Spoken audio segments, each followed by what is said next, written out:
माननीय सुरेश खन्ना जी, माननीय मिथिलेश जी, अमित सागर जी, नरेंद्र भाई साहब, गीता जी, अर्चना वर्मा जी, तुलसी मिश्रा जी, हर्षवर्धन जी, सुधीर गुप्ता जी, सुरेश मिश्रा जी, विनोद अग्रवाल जी, मेरे नगर के अध्यक्ष रोहित गुप्ता जी, मेरे भतीजे गौरव सहाय जो अक्सर मेरा मार्गदर्शन करते हैं तिलक के कार्यक्रमों में। मैंने अपने जीवन में काफी पुरस्कार प्राप्त किए। राष्ट्रपति का पदक वीरता के लिए भी मिला, राष्ट्रपति का पदक सेवाओं के लिए भी मिला, सराहनीय सेवाओं के लिए भी मिला। मगर जो आज मुझे सम्मान मिला है, इस सम्मान को प्राप्त करके मेरी जो खुशी हुई है इसका कोई अंदाजा नहीं। व्यक्ति पूरी विश्व में जाके कितनी भी ख्याति प्राप्त कर ले, मगर जो उसको सम्मान जब घर में मिलता है तो वही सम्मान जो है उसके लिए सब।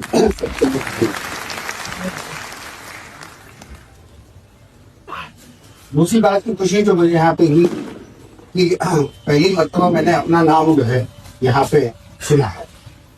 जब मैं छोटा था तो मुझे भैया जी भैया करके बुलाते थे। बाद में मुझको लोगों ने कप्तान साहब के नाम से जानना शुरू किया, फिर डीआईजी साहब के नाम से जानना शुरू किया। अब वो आईजी साहब के नाम से जानते थे।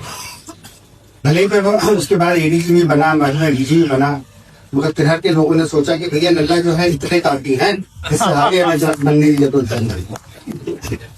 शुरू में आईजी पद पे रुक गया। रिश्तेदारों में एमएलए साहब जलालाबाद के यहाँ पे हम लोग गए थे, तो वहां पे मेरा परिचय जो है वो कटारिया साहब से करवाया गया। उन्होंने कहा कि तिरहर से आए हुए आईजी साहब हैं। उन्होंने पूछा कि आप क्या स्टेट सर्विस के हैं? तो मैंने कहा कि नहीं, वो स्टेट सर्विस का नहीं हूँ, आईपीएस का हूँ। तो कहते फिर आईजी क्यों है? मैंने कहा भारत सरकार ने तो लोग मुझे प्रमोशन दे दी थी, वो तिलहर वालों ने ले ली। मैंने जब से राजनीति तिलहर की जो है वो मतलब हम हॉस्टल में रहे अधिकतर, बाद में नौकरी भी जाके बाहर की, तो यहाँ तिलहर की राजनीति से तो शहरों की राजनीति से ज्यादा कोई परिचय नहीं होता था। अब क्योंकि सुरेश खन्ना जी हमारे परिवार के एक तरीके से बड़े भाई भी हैं, इनसे मैं हमेशा इनको अपने भाई के रूप में देखा, घर पे आते रहे, हम उनके यहाँ जाते रहे। आज मैंने इनको एक बहुत ऊंचे स्तर के नेता के रूप में देखा। जब हमने सुना है मुझे क्या दिया, हमारे यहाँ पे कश्मीर में डीआईजी हुआ करते थे, उनका नाम था अली मोहम्मद बटाली, और वो इतने लंबे अरसे तक रहे कि लोग पूछते थे कि अब अगला बटालियन कौन होगा। तो मैं भी यही सोचता हूँ कि शाहजहानपुर पे अगला सुरेश खन्ना कौन।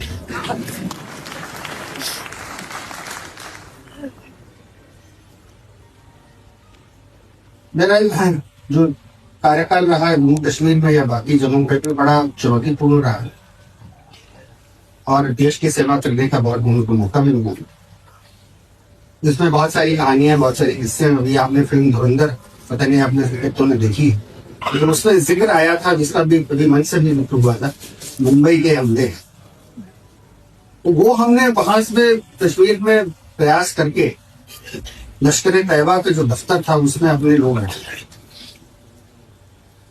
तो उन्हें जो भी पूरी मुंबई के हमले की जो वो षड्यंत्र रचा जा रहा था, उसकी हमको थोड़ी सी भनक लगी थी, और हमने फिर उस समय इंटेलिजेंस ब्यूरो आईबी को सूचित किया कि जिस तरह की हमें षड्यंत्र चल रहा है, ये अगला हमला जो है वो देश की किसी महत्वपूर्ण जगह पर होगा, जम्मू कश्मीर में नहीं। उसी कारणवश जो है वो, जब आपने देखा होगा, जिन लोगों को याद हो 2008 के 26 नवंबर को क्या हुआ कि पहली मर्तबा ऐसा हुआ कि जो दहशतगर्द थे वो पाकिस्तान में जिन लोगों से बात कर रहे थे उसकी पूरी रिकॉर्डिंग थी। और पहली बार तो ऐसा हुआ कि हमारे पास एक ऐसा ठोस सबूत सामने आया जो हमने अंतर्राष्ट्रीय स्तर पे लोगों को पेश किया और ये दिखाया कि भाई पाकिस्तान जो है वो जम्मू कश्मीर में और बाकी देश में, भारतवर्ष में किस तरह से आतंक फैला है। इस हद तक की बात हुई कि उस समय अमेरिका वालों ने कहा कि ये इतना तो सटीक जो आपने सबूत पेश किया है, इससे लगता है कि ये कार्यक्रम आपसे गोली करवा है। ये बात जो है वो अभी हाल में कुछ दिनों पहले पाकिस्तानियों से मुलाकात हुई थी, उनके साथ चर्चा हो रही थी, तो उन्हें सुनी और आपको भी पेश की, आपने उसके बारे में ये बातचीत जो है वो कभी कभी आमने सामने पढ़ के बातचीत होती। तो मेरा जो है कि इस समय जो परिस्थितियां हैं देश के अंदर, खासतौर से जम्मू कश्मीर में, वो काफी नियंत्रण में आ चुकी हैं और हमारी जो अभी सरकार की नीतियां चल रही है, मुझे लगता है कि वो जल्दी खत्म हो जाएगी। मगर अभी खतरा टला नहीं है, खतरा टला नहीं है। आप लोगों को देखा है कि लाल किले में क्या हुआ और जो बांग्लादेश की परिस्थितियां बन रही है, उसको देखते हुए अभी हमारे लिए बहुत काम करना बाकी है। मुझे लगता है कि हमारी जो सुरक्षा व्यवस्था है, चाहे वो पुलिस फोर्स हो, चाहे वो केंद्रीय सुरक्षा बल हो, चाहे भारतीय फौज हो, वो सब इस बात से चिंतित भी हैं मगर प्रयासरत भी हैं और मुझे उम्मीद है कि जल्दी स्थिति जो है देश की सामान्य तरह से हो जाएगी।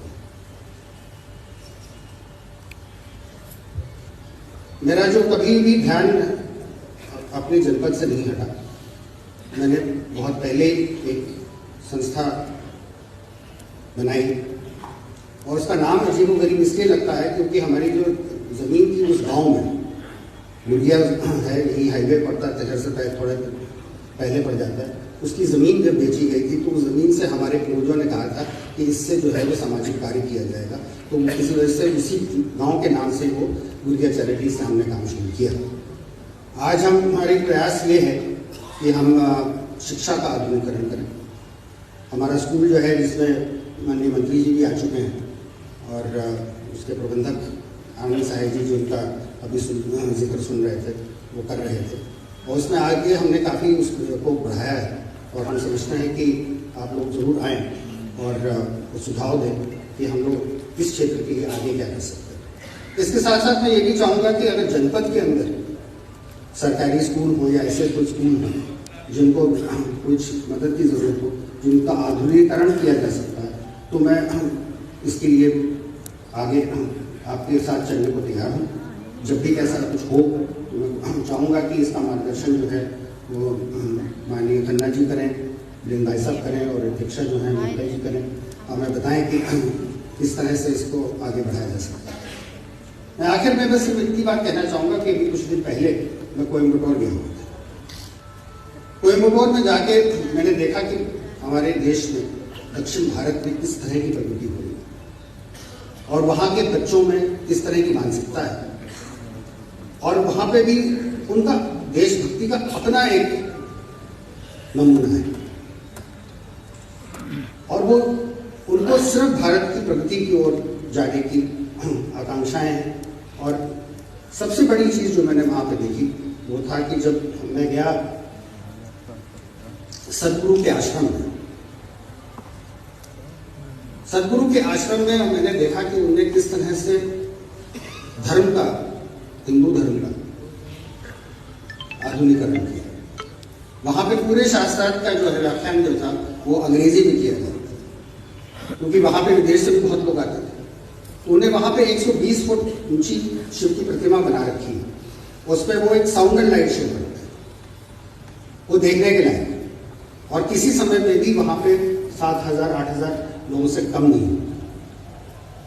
मेरा अनुरोध होगा माननीय खन्ना जी से कि आप हनुमत धाम में भी इस तरह का एक साउंड एंड लाइट शो करिए, जिसमें साधारण भाषा में हर व्यक्ति के पास हनुमान जी के जीवन का जो सिद्धांत था, जो उनकी प्राप्ति थी, वो उन तक आए, जो त्याग जिसकी आज देश में आवश्यकता है,